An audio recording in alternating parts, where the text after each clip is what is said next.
Hi everybody, and welcome back to another video in our Smart Skills for Success series. Today we're going to be talking about clarify understanding, the cool yellow strategy.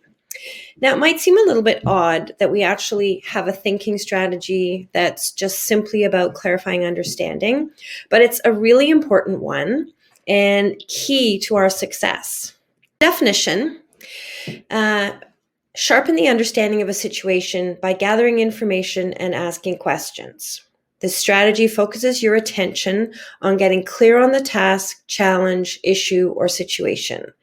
This strategy is used for developing deeper understanding, and it's designed to make sure you are clear before taking next steps. So if you're looking at your 40i profile, you see the circle here, the cool yellow strategy. The third yellow strategy is called clarify. So this is amongst scan, structure, and clarify as our cool yellow strategies that help with gathering information, analyzing information, and being sure we're clear on information. So it's interesting. I've chosen to show you the preference of somebody who's actually a 1 in clarify. So it means they really have a low preference, don't like to use this one necessarily. Doesn't mean they can't. They can probably do it.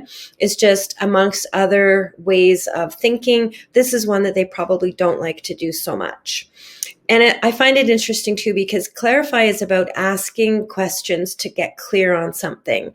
And if you look at the person's profile here, you can see this one here. This is empathize. So tuning in and empathize are more about gathering information from people about thoughts and feelings. So where this person might be low on getting clear on facts, they're probably very high on understanding what's going on with people's emotions. So regardless of whether you're high or low in this one, you have a preference, you don't have a preference, you don't like to use it, it is a necessary strategy that we all need to use. So in order to be successful in learning anything, doing new things, asking questions of clarification is really necessary.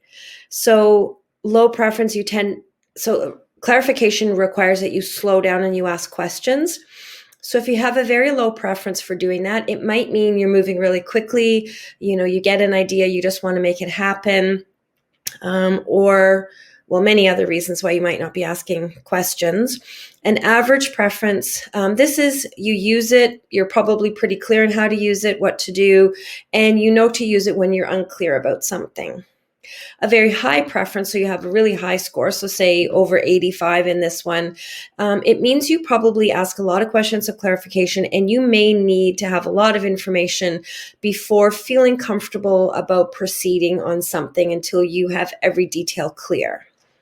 So how to use it. So how to ask questions of clarification. So it's usually questions that are what, when, where, or who. So examples would be, you sort of ask these questions in a tentative kind of way because you genuinely don't know the answers. So once I've completed this, what do I do next? Or when we meet for lunch, are we meeting at the front doors at noon? Can we please go over the last point for me again? And when I have completed this, who should I give it to? So you're seeking quite specific pieces of information that will help you to know more about what to do.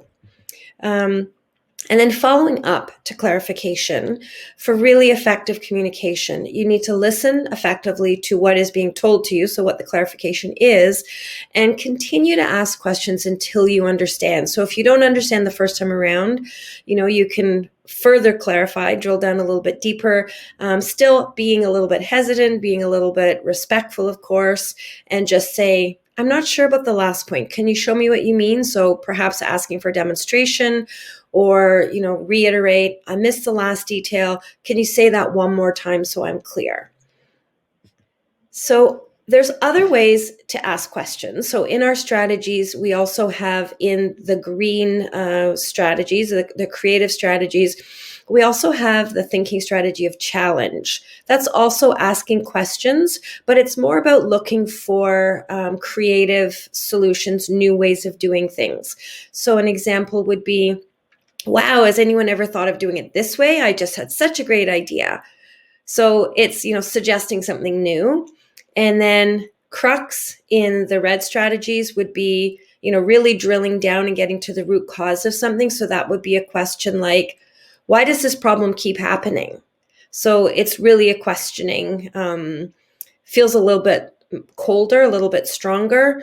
And then also, what did you think would happen if you did that? So it's really questioning somebody's actions, somebody's intentions. So they're really, questioning people's thinking. These ones are not about seeking information. These ones are quite different and have a different tone, often a different body language, and are used in different situations. Clarification questions are used, respectfully, just simply to help you understand a situation.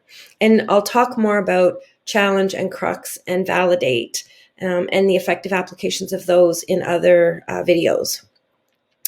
So you should use Clarify when you're about to launch into something. So really before you get started is a good time to ask these questions.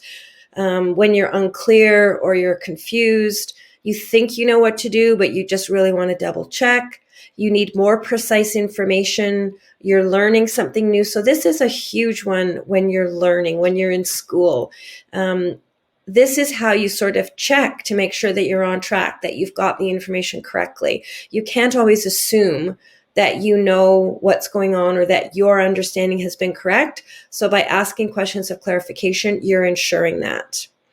And then sometimes you just need to make sure that you're on the right track. So if you're low in Clarify, you're underusing it, you may be getting into trouble or making mistakes, because you're proceeding without clear information. You're assuming you know what to do, but you may not know what to do and you're just kind of winging it. And I've heard a lot of times people don't want to ask questions of clarification, especially students, because they don't want to look dumb. Like they probably think, I should probably already know this, so I don't want to ask questions because then I'll just look dumb. Well, I will tell you that asking questions of clarification will make you smarter because you will have the information that you need in order to ensure your success. So please don't assume that you know, and simply asking a respectful question of clarification will take you much further ahead, maybe take you 1 minute, and you will ensure that you're on the right track and you'll save a lot of wasted effort. So here's some examples I found of, I think, people who perhaps didn't ask questions of clarification, and this is what can happen. So we have a slide that looks like it ends in a deep pit. We have a security camera staring at a wall, and I don't know if you can see that, but there's a set of stairs that also end in a wall. So what could have been asked in these situations to make sure people were on the right track? You could have said things like, well, according to the plans, it looks like the stairs end at a wall. Is that correct? Or can you please be more specific about the placement of the stairs? Or the small pit at the end of the slide, is that 12 or 13 feet deep? So the questions of clarification may not be running through your head. In this case, it might be more like, what the heck? But, to maintain respectful relationships and good communication, I suggest you ask some questions of clarification here. The appropriate use of Clarify is, asking 1 or 2 questions until you understand, and then usually you go as far as you think you can. Sometimes you can't know what more questions of clarification could even be until you've taken a few steps and started into the process. So it's totally fine to circle back and then say, okay, I've completed the first 3 steps. What do I do next?